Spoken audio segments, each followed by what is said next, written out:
Sistem ekonomi pasar adalah suatu sistem ekonomi yang menyerahkan seluruh kegiatan ekonomi seperti produksi, distribusi, dan konsumsi sepenuhnya kepada mekanisme pasar. Sistem ekonomi ini juga disebut dengan sistem ekonomi liberal karena adanya kebebasan bagi masyarakat dalam berusaha.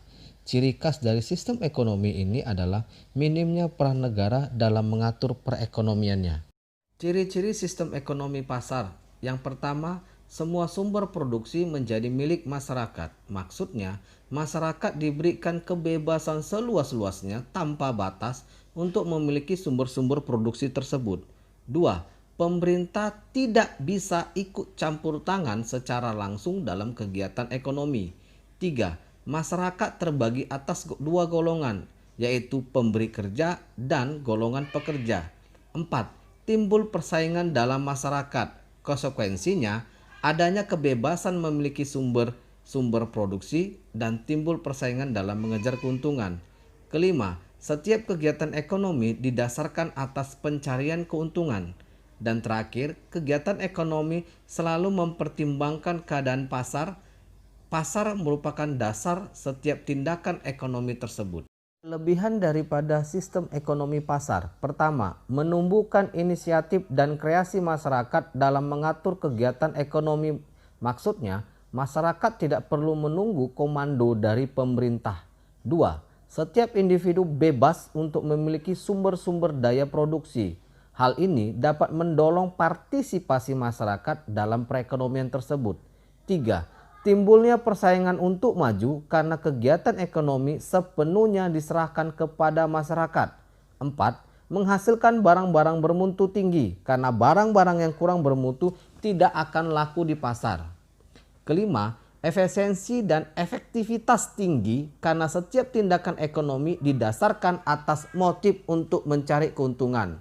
Dan kekurangan daripada sistem ekonomi pasar adalah: 1. Sulit melakukan pemerataan pendapatan karena persaingan bersifat bebas, pendapatan jatuh kepada pemilik modal atau majikan. 2. Pemilik sumber daya produksi mengeksploitasi golongan pekerja sehingga yang kaya semakin bertambah kaya, yang miskin akan cenderung lebih miskin.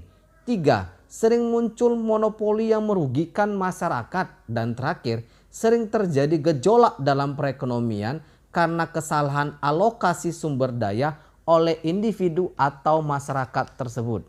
Sistem ekonomi campuran. Sistem ini merupakan campuran dari sistem ekonomi pasar dan komando. Akibatnya, peran pemerintah dan swasta sama besar. Ciri khas dari sistem ini yaitu pemerintah mempunyai kekuasaan penuh terhadap sumber daya alam. Namun, sampai batas tertentu pemerintah tetap melakukan kendali dan campur tangan. Tujuannya adalah agar perekonomian dalam suatu negara tidak lepas kendali atau hanya menguntungkan pemilik modal besar saja. Ciri-ciri sistem ekonomi campuran antara lain: 1. Pemerintah dan swasta melakukan kegiatan perekonomian. 2. Tatanan ekonomi merupakan mekanisme pasar, namun masih terdapat campur tangan oleh pemerintah. 3. Terjadinya persaingan dalam perekonomian, namun pemerintah tetap melakukan pengawasan. Kebaikan dari sistem ekonomi campuran antara lain: yang pertama, terjadinya kestabilan ekonomi. Yang kedua, pemerintah dapat lebih fokus untuk menggerakkan sektor usaha kecil, mikro, dan menengah. Dan yang ketiga, terdapat kebebasan berusaha sehingga mampu mendorong kreativitas dan inisiatif masyarakat tersebut.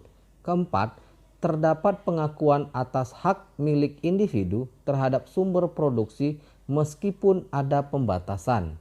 Dan keburukannya antara lain: yang pertama, terdapat kesulitan untuk menentukan batas kegiatan ekonomi yang seharusnya dilakukan oleh pihak pemerintah dan pihak swasta. Kedua, terdapat kesulitan untuk menentukan batas sumber produksi yang dikuasai oleh pemerintah maupun swasta.